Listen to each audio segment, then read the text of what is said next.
Toy ট্রেনের এই চুচু শব্দ, চারিদিকে মেঘে ঢাকা মায়াময় পরিবেশ, হালকা শীত এবং বাঙালির প্রিয় শৈল শহর দার্জিলিং। একটা ছোট্ট উইকেন্ড কাটানোর জন্য বা গরমের হাত থেকে মুক্তি পাওয়ার জন্য বাঙালির প্রিয় অপশন দার্জিলিং। আর হাজার হাজার বাঙালির মতন আমার ভীষণ প্রিয় বর্ষার সবুজে মোড়া দার্জিলিং। এরকমই একটা উইকেন্ড কাটানোর জন্য 21শে আগস্ট বৃহস্পতিবার আমরা দুজনে বেরিয়ে পড়েছিলাম দার্জিলিংয়ের উদ্দেশ্যে। প্রথমে আমরা পৌঁছে গেছিলাম শিয়ালদা স্টেশনে কাঞ্চনকন্যা এক্সপ্রেস ধরতে, যেটা ছাড়ে শিয়ালদা থেকে 8:30টার সময়। ইকোনমি ক্লাসে আমাদের দুজনের টোটাল টিকিটের অ্যাপ্রক্স খরচা পড়েছিল 2000 টাকা এবং এইটা সারা রাত ধরে আমাদেরকে পৌঁছে দিয়েছিল উত্তরবঙ্গে। অন্যান্য ট্রেন হচ্ছে দার্জিলিং মেল, কামরূপ এক্সপ্রেস এবং পদাতিক এক্সপ্রেস। এই ট্রেনগুলো আপনাদেরকে এনজিপি নামালেও আমাদের এই কাঞ্চনকন্যা কিন্তু আমাদেরকে নামাবে Siliguri junction. Siliguri junction choose করার কারণ হচ্ছে ওয়েদার ক্লিয়ার থাকলে এখান থেকে পাহাড় এবং চা বাগান মাঝখান থেকে ট্রেনটি যায়, আর আমাদের এই দৃশ্যটা দেখতে ভীষণই ভালো লাগে। কাঞ্চনকন্যার রাইড টাইম 8টা থাকলেও আমাদেরকে এই ট্রেনটি আধা ঘন্টা আগেই নামিয়ে দেয় শিলিগুড়ি জাংশনে। শিলিগুড়ি জাংশন থেকে বেরিয়ে তেনজিং নোরগে বাস স্ট্যান্ডের সামনে থেকে আমরা ধরে নিই শেয়ার জিপ এবং এখানে আমাদের জনপ্রতি খরচা পড়ে মাত্র 300 টাকা, টোটাল 600 টাকা। অফ সিজনে আপনারা কম টাকায় পেয়ে যাবেন এবং সিজন থাকলে কিন্তু এটা 500-600 টাকা প্রতি জনা পড়তে পারে। যদি আপনারা পার্সোনাল গাড়ি নিতে চান সেই ক্ষেত্রে 2000 বা 3000 পড়তে পারে, কিন্তু আপনারা যদি সময় থাকে সেই ক্ষেত্রে মিরিকের রাস্তা ধরে মিরিক হয়েও ঘুরে যেতে পারেন। আমরা কার্শিয়ং এবং সোনাডার মেন রোড ধরেই গেছিলাম। শেয়ার গাড়ি কিন্তু খাওয়ার জন্য একটুখানি হল্ট দেয় যে কোনো জায়গায়, আমাদের ক্ষেত্রে সোনাডায় হল্ট করেছিল এবং একটি লোকাল জায়গায় আমরা মোমো খেয়েছিলাম। তাছাড়া ম্যাগি, রুটি সমস্ত অপশনই অ্যাভেলেবল থাকে। হোটেল রিলেটেড ভিডিও কিন্তু আমার বড় ভ্লগে অলরেডি দেওয়া রয়েছে। কিছু কিছু আমার থাকা ভালো হোটেল হচ্ছে হোটেল আপসারা, যেটা একটু স্টেশনের কাছে, তার একটু ওপরে মল রোডের কাছে চার্লি এবং তার ওপরে পাইন রিজ হোটেল। আমরা এবারে ছিলাম সামিট ওকডেন রেসিডেন্সি, যেটা একটা 4 স্টার হোটেল। আমরা আগোডা থেকে এটা বুক করেছিলাম এবং আমাদের 2 রাতের খরচা পড়েছিল এখানে অলমোস্ট 6000, যেটা আমাদের ডিসকাউন্ট কুপন দিয়ে অনেকটাই কম হয়ে গেছিল। সিজনে কিন্তু এই হোটেলটির প্রাইস প্রায় 9000 বা 10000 এর কাছাকাছি চলে যায়, কিন্তু অফ সিজন থাকার দরুন আমরা অনেকটা কম খরচাতেই এখানে থাকতে পেরেছিলাম। ভীষণই সুব্যবস্থা এবং খুব সুন্দরই ডেকোরেটেড রুমস অ্যান্ড ভীষণ ভালো এখানকার সার্ভিস। খাবার প্রচুর অপশন আমি কিন্তু আগে ডিটেল ভিডিওতে শেয়ার করেছি যে কোথায় কোথায় খেতে পারেন। আমার কিছু কিছু অথেন্টিক এক্সপিরিয়েন্স করার জন্য খাবার বেস্ট অপশন আমি এই ভিডিওতে বলছি। যেরকম গ্লেনারিজের যে বেকারিটা সেটা আপনারা ট্রাই করবেন। কুঙ্গা রেস্টুরেন্ট লাঞ্চের জন্য ভীষণই ভালো, কিন্তু এটা সকাল 10টা থেকে দুপুর 3টে অবধি খোলা থাকে। তারপরে গ্লেনারিজে আপনারা স্ন্যাক্স খেতে পারেন, যেখানে scrambled eggs and chicken sausages আর মাই ফেভারিট। তাছাড়া এখানে কিন্তু কনফেশনারি অপশনসগুলো না ভীষণই ভালো। অনেকেই হোপে চলে যান দিয়ে বলেন খাবার বাজে, কিন্তু আমি আপনাকে বলবো যে আপনার গ্লেনারিজের বেকারিটা ট্রাই করবেন, ভীষণ ভালো। সন্ধেবেলায় মল রোডে কিন্তু ওই হকাররা চা বিক্রি করে, আপনারা সেখানে খেতে পারেন, ওরা ভালো কোয়ালিটির চা বিক্রি করে। রাত্রেবেলায় ডিনার করার জন্য ডেকেভাস is a good option and প্রত্যেকটাই কিন্তু অ্যাফোর্ডেবল, খুব বেশি অতিরিক্ত দাম না। বর্ষাকালে গেলে আপনাদেরকে বলবো যে টাইগার হিলটা অ্যাভয়েড করবেন, বিকজ যদি টাকা খরচা করে যানও কিছুই দেখতে পাবেন না। আর আপনারা যদি চান যে আপনারা সাইট সিইং করবেন, তার আগে আপনারা ব্রেকফাস্ট করে নিতে পারেন কেভেন্টার্সে বা গ্লেনারিজের বেকারিতে। কেভেন্টার্সের থেকেও গ্লেনারিজের যে প্ল্যাটারটা ব্রেকফাস্ট সেটা আমার বেশি পছন্দ। আমরা এখানে পিৎজা, বার্গার, সসেজেস, দার্জিলিং টিটা ট্রাই করতে পারেন, ব্ল্যাক টিটা খুবই ভালো খেতে। আমার কিন্তু সবসময় ফেভারিট ছিল কেভেন্টার্সের থেকে গ্লেনারিজটা, তাই আমি গ্লেনারিজই সাজেস্ট করব। এই মল রোডের লেফট হ্যান্ড সাইডে এখানে কিন্তু ট্যুরস অ্যান্ড ট্রাভেলসের থেকে আপনারা ট্যুর প্যাকেজ বুক করতে পারেন 4 পয়েন্ট, 5 পয়েন্ট, 7 পয়েন্ট, 9 পয়েন্ট, কিন্তু বুঝেই আপনারা জায়গাগুলো সিলেক্ট করবেন কিছু, কারণ বর্ষাকালে কোনো ভিউ পয়েন্ট থেকেই কিচ্ছু ভিউ দেখা যায় না। তার জায়গায় আপনারা বাতাসিয়া লুপ, ঘুম মনেস্ট্রি, ঘুম স্টেশন, তাছাড়া বর্ষাকালের ক্ষেত্রে আমি পাইন ফরেস্ট যেগুলো রয়েছে মানে লেপচা জগৎ, তারপর লামাহাটা পার্ক এগুলো ঘুরতে পারেন। শপিং করার জন্য local market is a best option, কারণ মল রোডে কিন্তু জিনিসপত্রের দাম মাঝে মাঝে খুবই এক্সপেন্সিভ থাকে, আরও যখন সিজনে যাওয়া হয় তখন। লোকাল মার্কেটটা কিভাবে যেতে হয় সেটা আমি ডিটেল ভিডিওতে শেয়ার করেছি, একবার চেক করে নেবেন। আর এই যে মার্কেট দেখছেন, এখানে কিন্তু সব জিনিসই ভীষণই অ্যাফোর্ডেবল প্রাইসে পাওয়া যায়, মানে জুতো সেলাই থেকে চণ্ডীপাঠ সমস্ত জিনিস পেয়ে যাবেন।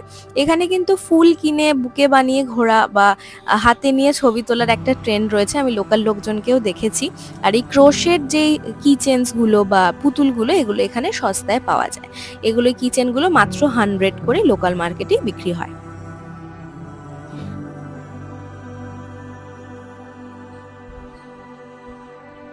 তারপরে আমরা পায়ে হেঁটে চলে গেছিলাম ডিএচআর বা দার্জিলিং হিমালয়ান রেলওয়েজ যে স্টেশনটা।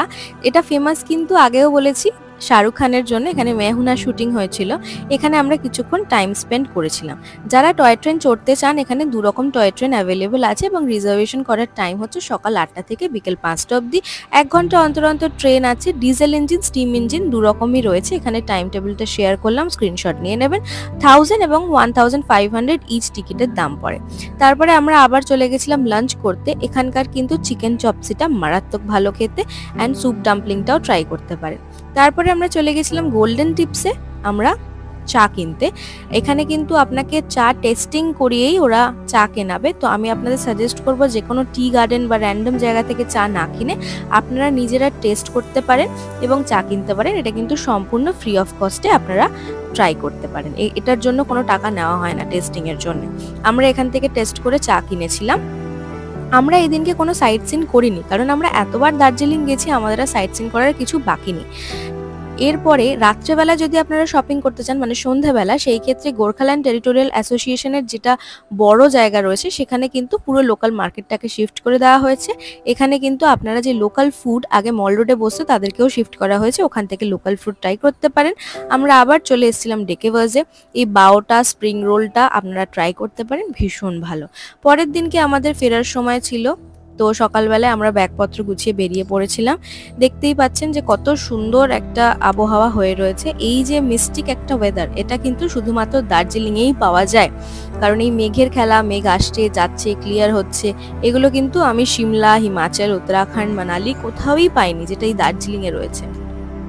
কিছুক্ষণ এদিক ওদিক ঘোরা হাঁটাহাঁটি করার পরে আমরা চলে গেছিলাম গ্লেনারিজে। ব্রেকফাস্ট করে আমরা বেরিয়ে পড়েছিলাম। দেখতেই পাচ্ছেন মল রোড একদমই ফাঁকা।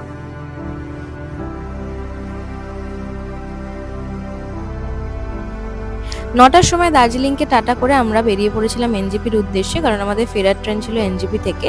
আর সবসময় একটা কথা মনে রাখবেন, as a tourist or a traveller, always read the weather. কারণ যদি ওয়েদার খারাপ থাকে, বাম্পার টু বাম্পার জ্যাম থাকে, কারণ এতটাই মেঘলা থাকে যে গাড়ির যে ব্যাকলাইট সেটা ছাড়া কিছু দেখা যায় না। তো প্রতিটা গাড়িই কিন্তু একটা ক্যারাভ্যান করে টাইম নিয়ে আস্তে আস্তে নামে। তো আমরা নামার সময় মাটিগাড়ার রাস্তা থেকে নেমেছিলাম। মাটিগাড়ার রাস্তায় দুই সাইডেই কিন্তু শালবন এবং চা বাগানের মধ্যে থেকে গাড়িটা যায়, যেটা অপূর্ব সুন্দর লাগে। মানে শেষবারের মতন চা বাগান এবং পাহাড়কে দেখে টাটা করে আমরা পৌঁছে গেছিলাম এনজেপি স্টেশনে। সেখানে আমরা হালকা করে একটা ফ্রাইড রাইস দুজনে শেয়ার করে খেয়ে নিয়েছিলাম, কারণ আমাদের বন্দে ভারত ট্রেন ছিল। সকালবেলা হাওড়ায় 5:55 থেকে যে বন্দে ভারতটা ছাড়ে, সেটা এখানে দুপুর মানে এনজেপিতে 1টার সময় পৌঁছায়, এবং সেম বন্দে ভারত কিন্তু দুপুর 3টে এনজেপি থেকে ছাড়ে, যেটা রাত 10:30টায় হাওড়া স্টেশনে আমাদেরকে নামাবে। ফেরার জন্য Vande Bharat is a great option, কারণ 1500 টাকা প্রতিজনা টিকিট পড়ে, তার মধ্যে খাবার ইনক্লুডেড থাকে। প্রথম কথা, ফাস্টেস্ট ট্রেন, তুমি একদিনের মধ্যেই এনজেপি থেকে কলকাতা ঢুকে যাচ্ছ, প্লাস খাওয়া দাওয়া সমস্ত কিছু included. Seats are comfortable, AC comfortable, bathroom পরিষ্কার, what more you can ask for. তাই জন্য আমাদের সবসময় অপশন থাকে যে আমরা বন্দে ভারত করেই ফিরবো। একদম পারফেক্ট টাইম, 3টের সময় বন্দে ভারত ছেড়ে দেয়, এবং আস্তে আস্তে বিকেলবেলায় সুন্দর মনোরম দৃশ্য দেখতে দেখতে আমরা চলে যাই আমাদের বাড়ির উদ্দেশ্যে। এবার যদি কস্ট ব্রেকডাউন বলি, সেই ক্ষেত্রে আমাদের যাওয়া আসা থাকা খাওয়া সমস্ত নিয়ে প্রতিজনায় মাত্র 10,021 টাকা করে খরচা হচ্ছে। যদিও আমরা কোনো রকম কোনো সাইট সিন করিনি, বাট করলেও সেখানে 2-3 হাজার টাকা, বা যদি বড় ফ্যামিলি নিয়ে যান 5-6 হাজার টাকার বেশি বড় গাড়ি বুক করলে খরচা হয় না। তো আমরা সবসময় কস্ট এফিশিয়েন্টলি ঘুরি, এবং এই যে ব্রেকডাউনটা আমি কস্টের দিচ্ছি, এর মধ্যে কিন্তু আমাদের শপিং, খাওয়া দাওয়া সমস্ত কিছু ইনক্লুডেড। মানে বাড়ি থেকে বেরোনো থেকে বাড়ি থেকে ফেরা অবধি। আমরা ভীষণ র্যাভিশলি ছিলাম, 4 স্টার হোটেলে, সবসময় ভালো ভালো রেস্টুরেন্টে খেয়েছি, শপিং করেছি, ঘুরেছি।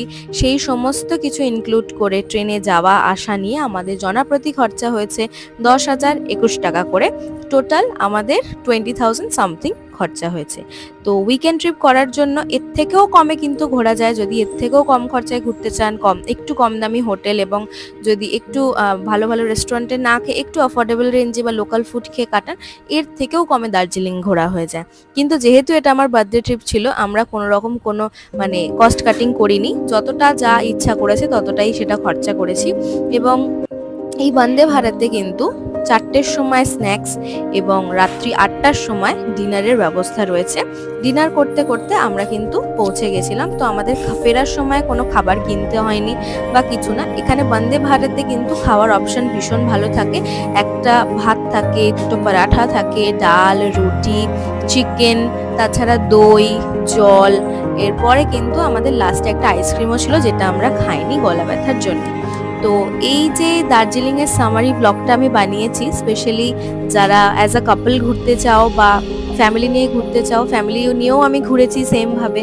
তো আমার দার্জিলিং কিন্তু খুব প্রিয় জায়গা। আশা করি এই ব্লগটা দিয়ে তোমাদের হেল্প হবে। যদি ভালো লাগে অবশ্যই আমাকে জানিও, অ্যান্ড কমেন্ট করতে ভুলো না যে কেমন লাগলো। অ্যান্ড নেক্সট ট্রিপ কিন্তু আমাদের আসতে চলেছে অক্টোবর মাসে, পুজোর সময়। তাই জন্য আমাকে সাবস্ক্রাইব করে নাও, যাতে পরের ব্লগগুলো তোমরা দেখতে পারো এবং পরবর্তীকালে তোমাদের ব্লগগুলো যাতে কোনো হেল্পে লাগে। তাই জন্য আমার এই ব্লগগুলো বানানো। Till then take care, good night, bye bye, tata.